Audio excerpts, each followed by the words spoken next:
मित्रांनो, आपल्या भारतामध्ये सकाळची सुरुवात चहाशिवाय होणे जवळपास अशक्य आहे. कामाचा थकवा घालवणे असो किंवा मित्रांसोबत मारलेल्या गप्पा असो, चहा हा आपल्या आयुष्याचा एक अविभाज्य भाग बनला आहे. पण तुम्हाला माहिती आहे का, आपण अनेकदा चहाचा आनंद घेताना त्यासोबत अशा काही वस्तू खातो ज्या आपल्या पोटामध्ये जाऊन थेट रासायनिक प्रक्रिया म्हणजेच केमिकल रिॲक्शन्स घडवून आणतात. नकळत लागलेल्या ह्या सवयींमुळे आपल्याला तीव्र ऍसिडिटी, पोटाचे विकार आणि अन्नातील पोषक घटक न मिळण्यासारख्या गंभीर समस्यांना सामोरे जावे लागते. आजच्या ह्या विशेष व्हिडिओमध्ये आपण अशा 4 प्रमुख गोष्टींबद्दल अत्यंत सविस्तर आणि वैज्ञानिक माहिती जाणून घेणार आहोत, ज्या चहासोबत किंवा चहाच्या मागे पुढे खाणे-पिणे तुमच्या आरोग्यासाठी अत्यंत घातक ठरू शकते. मित्रांनो, ही माहिती वैद्यकीय विज्ञानावर आधारित आहे, त्यामुळे हा व्हिडिओ शेवटपर्यंत नक्की पहा आणि चॅनलवर नवीन असाल तर व्हिडिओला लाईक करून चॅनलला नक्की सबस्क्राईब करा. चला तर मग मित्रांनो, आरोग्य बिट्सच्या ह्या महत्त्वपूर्ण व्हिडिओला सुरुवात करूया.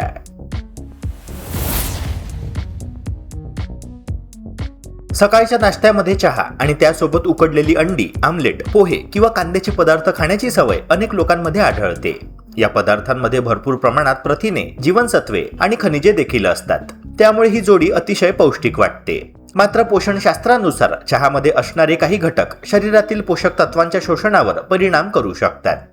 विशेषतः चहामधील टॅनिन्स आणि कॅफीन यांसारखे घटक अन्नातील काही खनिजांच्या शोषणामध्ये अडथळा निर्माण करू शकतात. त्यामुळे शरीराला अन्नातून मिळणाऱ्या पोषणाचा पूर्ण लाभ मिळत नाही. अंडी, कांदा आणि काही भाज्यांमध्ये लोहासह इतर अनेक महत्त्वाचे पोषक घटक आढळतात. काही संशोधनांनुसार चहामधील टॅनिन्स हे लोहाच्या शोषणाचे प्रमाण कमी करू शकतात. विशेषतः वनस्पतींपासून मिळणाऱ्या लोहावर त्याचा अधिक परिणाम दिसून येतो. त्यामुळे दीर्घकाळ ही सवय कायम राहिल्यास शरीरात लोहाची कमतरता निर्माण होण्याची शक्यता वाढू शकते. तथापि प्रत्येक व्यक्तीवर त्याचा परिणाम सारखाच होतो असं नाही. व्यक्तीचा आहार, शरीराची स्थिती आणि इतर सवयी यांवरही हा परिणाम अवलंबून असतो. काही लोकांना चहा प्यायल्यानंतर पोटामध्ये जळजळ होणे, गॅस होणे, मळमळ जाणवणे किंवा पोट फुगल्यासारखे वाटणे यांसारख्या समस्या जाणवू शकतात. याचे एक कारण म्हणजे चहातील कॅफीन. हे घटक पचन संस्थेवर परिणाम करू शकतात आणि पोटातील आम्लाचे प्रमाण बदलू शकतात. विशेषतः ज्यांची पचन संस्था संवेदनशील असते अशा लोकांना हा त्रास अधिक जाणवू शकतो. त्यामुळे शरीराच्या संकेतांकडे लक्ष देणे आणि आवश्यकतेनुसार आहारामध्ये बदल करणे महत्त्वाचे ठरते. जर तुम्हाला सकाळच्या नाश्त्यामध्ये अंडी, कांद्याचे पदार्थ किंवा सॅलड खाण्याची सवय असेल तर चहा आणि ह्या पदार्थांमध्ये थोडे अंतर ठेवणे अधिक योग्य ठरू शकते. साधारणपणे 30 ते 45 मिनिटांचे अंतर ठेवण्याचा सल्ला दिला जातो.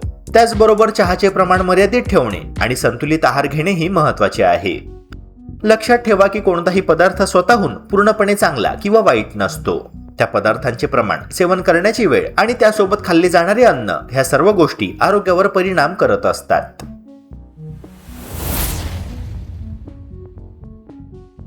पावसाळ्यात गरमागरम चहा आणि त्यासोबत कांद्याची भजी, शेव, फाफडा किंवा इतर बेसनापासून बनवलेले पदार्थ खाणे ही अनेक घरांमधील एक खास परंपरा आहे. या पदार्थांचा सुगंध आणि चव मनाला आनंद देतात, त्यामुळे अनेकांना हा खाऊ खूप आवडतो. मात्र ह्या सवयीकडे आरोग्याच्या दृष्टीने पाहिले तर काही महत्त्वाच्या गोष्टी समोर येतात. बेसनामध्ये प्रथिने आणि गुंतागुंतीचे कर्बोदके भरपूर प्रमाणात असतात, त्यामुळे हे पदार्थ पचण्यासाठी शरीराला अधिक मेहनत घ्यावी लागते. त्याचवेळी चहामधील कॅफीन आणि इतर काही घटक पचन संस्थेवर परिणाम करू शकतात. त्यामुळे काही लोकांना भजी आणि चहा एकत्र घेतल्यानंतर पोट जड होणे, गॅस होणे किंवा आळस जाणवणे यांसारख्या समस्या उद्भवू शकतात. विशेषतः ज्यांची पचनशक्ती आधीपासूनच कमकुवत असते त्यांना हा त्रास अधिक जाणवू शकतो. बेसनाचे पदार्थ बहुतेक वेळा तेलामध्ये तळून तयार केले जातात, त्यामुळे त्यामध्ये चरबीचे प्रमाण वाढते. जर हे पदार्थ वारंवार खाल्ले गेले तर शरीराला ते पचवण्यासाठी जास्त वेळ लागू शकतो. परिणामी पोट फुगणे, छातीत जळजळ होणे, आम्लपित्ताचा त्रास वाढणे आणि बद्धकोष्ठतेसारख्या समस्या निर्माण होऊ शकतात. काही लोकांना जेवणानंतर खूप वेळ पोट भरल्यासारखे वाटते किंवा सतत ढेकर येतात. यामागे ह्या पदार्थांचे जड स्वरूप हे कारण असू शकते. विशेषतः संध्याकाळच्या वेळी शरीराची पचनक्रिया तुलनेने मंदावलेली असते. अशा वेळी तळलेले पदार्थ आणि चहा यांचे एकत्रित सेवन केल्यास पचन संस्थेवर अतिरिक्त ताण येऊ शकतो. त्यामुळे अशा पदार्थांचे सेवन करताना प्रमाणावर नियंत्रण ठेवणे अत्यंत आवश्यक आहे. चहा आणि भजी यांसारख्या पदार्थांचा आनंद घेण्यात काहीच गैर नाही, परंतु त्यांचे प्रमाण आणि वेळ यांचा विचार करणे आवश्यक आहे. दररोज मोठ्या प्रमाणात तळलेले पदार्थ खाल्ल्यास वजन वाढणे, पचन संस्थेच्या समस्या निर्माण होणे आणि शरीरातील चरबी वाढणे यांसारखे परिणाम दिसून येऊ शकतात. त्याऐवजी घरी कमी तेलात तयार केलेले पदार्थ खाणे, ताज्या भाज्यांचा वापर करणे आणि पुरेसे पाणी पिणे अधिक फायदेशीर ठरते. त्याचप्रमाणे चहा पिण्याचे प्रमाणही मर्यादित ठेवणे महत्त्वाचे आहे. आपल्या शरीराला चांगले पोषण मिळावे यासाठी केवळ चविष्ट अन्न खाणे पुरेसे नसते, तर ते योग्य पद्धतीने आणि योग्य वेळी खाणेही तितकेच गरजेचे असते. म्हणूनच जिभेचे चोचले पुरवताना आपल्या पचन संस्थेची काळजी घेणे हा प्रत्येकाने अंगीकारायला हवा असा महत्त्वाचा नियम आहे.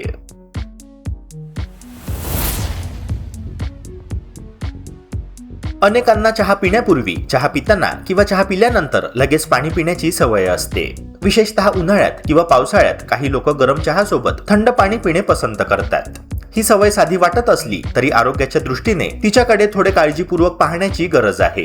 अचानक गरम आणि थंड पदार्थांचे सेवन केल्यामुळे शरीरावर काही प्रमाणात परिणाम होऊ शकतो.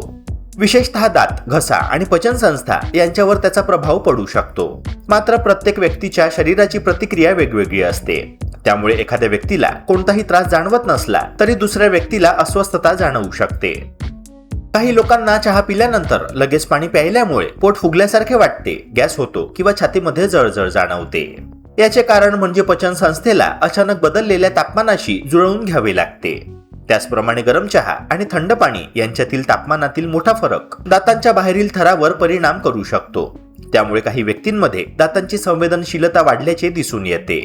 मात्र चहा पिल्यानंतर लगेच पाणी प्यायल्यामुळे अल्सर होतो किंवा प्रत्येक वेळी गंभीर समस्या निर्माण होतात असा ठोस वैज्ञानिक निष्कर्ष उपलब्ध नाही. त्यामुळे ह्या विषयाकडे भीतीच्या दृष्टीने न पाहता संतुलित दृष्टिकोनातून पाहणे अधिक योग्य ठरेल. तज्ज्ञांच्या मते चहा पिण्याच्या काही मिनिटे आधी साधे पाणी पिणे अधिक चांगले मानले जाते. यामुळे शरीरातील पाण्याचे प्रमाण संतुलित राहते आणि काही लोकांमध्ये आम्लपित्ताचा त्रास कमी होण्यास मदत मिळते.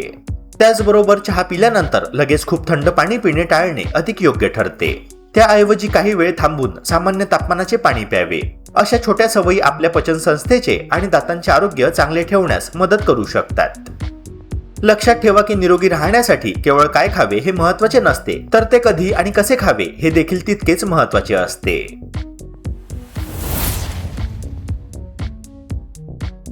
अनेक लोकांना चहाचा स्वाद अधिक चांगला करण्यासाठी त्यात लिंबू घालण्याची सवय असते, तर काही जण चहा पिताना संत्री, मोसंबी, अननस किंवा इतर आंबट फळांचे सेवन करतात. या पदार्थांमधील जीवनसत्वे आणि अँटीऑक्सिडंट्स शरीरासाठी फायदेशीर असले तरी त्यांचे सेवन योग्य वेळी करणे अत्यंत महत्त्वाचे असते. चहामध्ये नैसर्गिकरित्या कॅफीन आणि काही प्रमाणात आम्लीय घटक असतात, तर आंबट फळांमध्ये सायट्रिक ऍसिड मोठ्या प्रमाणात आढळते. त्यामुळे ह्या दोन्ही गोष्टी एकाच वेळी घेतल्यास काही लोकांमध्ये पचनाशी संबंधित समस्या निर्माण होऊ शकतात. विशेषतः ज्यांची पचनशक्ती कमकुवत असते किंवा ज्यांना आम्लपित्ताचा त्रास असतो अशा व्यक्तींनी ह्या सवयीबाबत अधिक सावध राहणे आवश्यक आहे. जेव्हा चहा आणि आंबट फळे एकत्र घेतली जातात तेव्हा पोटातील आम्लाचे प्रमाण वाढण्याची शक्यता असते. त्यामुळे काही लोकांना छातीमध्ये जळजळ होणे, आंबट ढेकर येणे, पोटामध्ये जडपणा जाणवणे किंवा मळमळ होणे यांसारख्या समस्या जाणवू शकतात. विशेषतः ज्या व्यक्तींना GERD किंवा आम्लपित्ताचा त्रास असतो त्यांच्यामध्ये ही लक्षणे अधिक तीव्र होऊ शकतात. मात्र प्रत्येक व्यक्तीला समान प्रमाणात त्रास होतोच असे नाही. व्यक्तीचे वय, आहाराच्या सवयी, शारीरिक स्थिती आणि इतर अनेक घटक यावर त्याचा परिणाम अवलंबून असतो. त्यामुळे कोणत्याही एका गोष्टीला पूर्णपणे दोष देण्याऐवजी संपूर्ण आहार पद्धतीचा विचार करणे अधिक महत्त्वाचे ठरते. अनेक लोकांच्या मनात अशी धारणा असते की दुधाच्या चहासोबत आंबट पदार्थ खाल्ल्याने ते शरीरासाठी अत्यंत घातक ठरते. प्रत्यक्षामध्ये आंबट पदार्थांमुळे दुधातील काही घटकांमध्ये बदल होऊ शकतो आणि काही लोकांना त्यामुळे पचनाचा त्रास जाणवू शकतो. मात्र त्यामुळे प्रत्येक वेळी विषबाधा होते किंवा गंभीर आजार उद्भवतात असे म्हणणे योग्य ठरणार नाही. या विषयाबाबत अनेक गैरसमज प्रचलित आहे. खरं तर अन्न पदार्थांची गुणवत्ता, त्यांचे प्रमाण आणि ते खाण्याची वेळ ह्या गोष्टी अधिक महत्त्वाच्या असतात. त्यामुळे कोणत्याही पदार्थांबाबत अतिभीती बाळगण्याची आवश्यकता नाही, परंतु योग्य काळजी घेणे नक्कीच गरजेचे आहे. पोषण तज्ज्ञांच्या मते संत्री, मोसंबी, लिंबू, अननस आणि इतर आंबट फळे स्वतंत्रपणे खाणे अधिक योग्य मानले जाते. सकाळच्या वेळी किंवा दुपारच्या सुमारास ही फळे खाल्ल्याने शरीराला त्यांचा अधिक फायदा मिळू शकतो. त्याचप्रमाणे जर तुम्हाला लेमन टी प्यायची सवय असेल तर ती मर्यादित प्रमाणात घेणे अधिक योग्य ठरेल. रिकाम्या पोटी अशा प्रकारचे पेय पिणे टाळावे आणि त्याआधी एखादा हलका नाश्ता करावा. लक्षात ठेवा की कोणताही पदार्थ स्वतःहून चांगला किंवा वाईट नसतो. तो पदार्थ कोणत्या वेळी, किती प्रमाणात आणि कोणत्या इतर पदार्थांसोबत खाल्ला जातो यावर त्याचा शरीरावर होणारा परिणाम अवलंबून असतो. त्यामुळे निरोगी आयुष्यासाठी योग्य अन्न संयोजन समजून घेणे आणि त्यानुसार आहार घेणे अत्यंत आवश्यक आहे. मित्रांनो, चहा हा नक्कीच आपला उत्साह वाढवणारा पेय आहे, पण त्याला योग्य पद्धतीने आणि योग्य गोष्टींसोबत पिणे तितकेच महत्वाचे आहे. आज सांगितलेल्या ह्या 4 गोष्टींची काळजी घेऊन तुम्ही चहाचा आनंदही घेऊ शकता आणि स्वतःला अनेक गंभीर आजारांपासून सुरक्षितही ठेवू शकता. तुम्हाला आजची ही माहिती कशी वाटली हे आम्हाला कमेंट करून नक्की सांगा. हा व्हिडिओ तुमच्या घरातील सर्व सदस्यांपर्यंत आणि मित्रांपर्यंत शेअर करायला विसरू नका. अशाच आरोग्यदायी आणि विश्वसनीय टिप्ससाठी तुमच्या हक्काच्या आरोग्य बिट्स चॅनलला नक्की सबस्क्राईब करा आणि सोबतच बेल आयकॉन प्रेस करायला विसरू नका. भेटूया पुन्हा एका नव्या व्हिडिओसह. जय हिंद, जय महाराष्ट्र.